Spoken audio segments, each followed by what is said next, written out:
Tony Evers signs an executive order today creating a Wisconsin Office of Violence Prevention, directing $10 million toward violence prevention efforts statewide. In the First Alert Update, Drew Best-Orange is now in the studio bringing us more details on the governor's efforts today. Drew.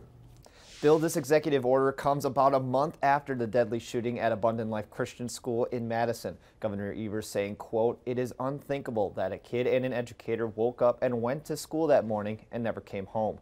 The governor visiting different cities across Wisconsin today to discuss his efforts to address crime and prevent gun violence, stopping at Willow Tree Cornerstone Child Advocacy Center in Green Bay. According to Governor Evers, his stop at Willow Tree highlights the discussion around putting children in safe situations.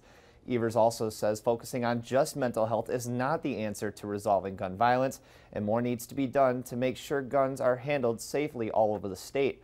Meanwhile, Republican State Assembly Speaker Robin Vos argues the police are the most effective violence prevention office, which is where he believes the proposed money should be spent.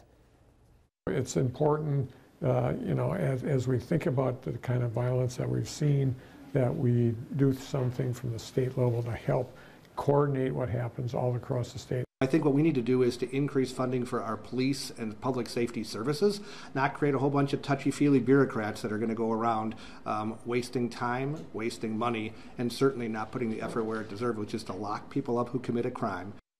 Voss also says the Assembly will not be supporting the spending bills put forth by the governor in today's executive order. Hear more from both sides tonight on Action 2 News at 5. Bill and Cami, back to you.